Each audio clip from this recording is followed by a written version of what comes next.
everybody. Robert Rose here with the news. It's what's new, but more importantly, it's what's important in the world of content marketing.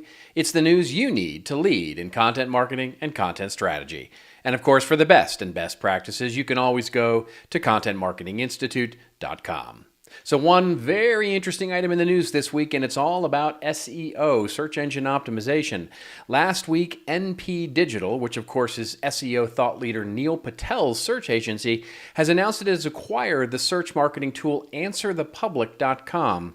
As the announcement says, AnswerThePublic has been one of the most popular SEO-oriented tools on the internet for the last half dozen years. AnswerThePublic was actually a content marketing project launched by PR coverage firm Coverage Book, and launched the project as a self-described link building exercise a number of years ago. According to information posted on the AnswerThePublic Twitter account by Gary Preston, the CEO of Coverage Book, the project is one of the best digital PR campaigns he's ever worked on.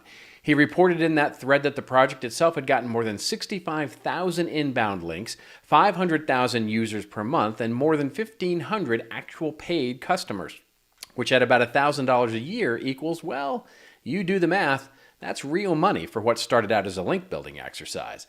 The project was an incredible example of content marketing and one we often talk about in workshops with our clients.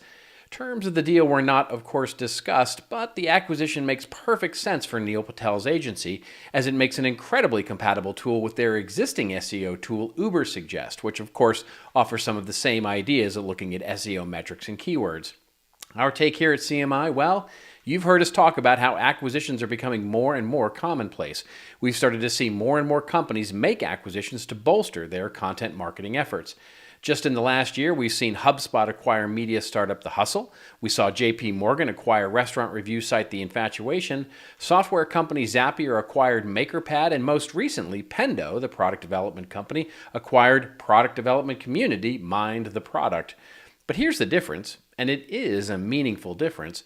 That list I just mentioned, well, those are companies acquiring other entire companies.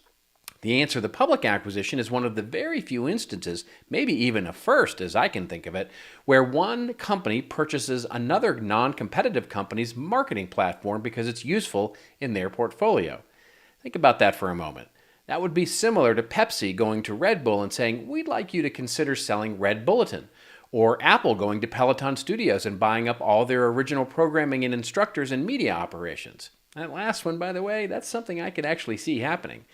More and more, I think we can and should start to see content marketing platforms be treated as valuable assets that arguably should be considered as part of the asset portfolio of any company, not just a marketing platform. We can use history as a guidance here. Would it have been better for Intel to sell the digital magazine IQ by Intel to Hewlett-Packard or some other technology company instead of just killing it? Or should Adobe have sold CMO.com to Salesforce or other technology companies before killing it outright? Or should Dollar Shave Club have sold Mel Magazine to another men's health company instead of media venture company Recurrent Ventures, the one that eventually bought it? What the sale of AnswerThePublic tells us is that marketing platforms can become assets, and as my colleague Joe and I talked about in our book Killing Marketing, they can become additions to the bottom line. AnswerThePublic's acquisition is a great example of creating marketing so good that it pays for itself. I think we're going to see a lot more of that in the future. And that's it. That's 3 minutes of views that you hopefully can use to lead in content marketing. I'm Robert Rose, and remember, it's your story to tell. Tell it well. I'll see you next week.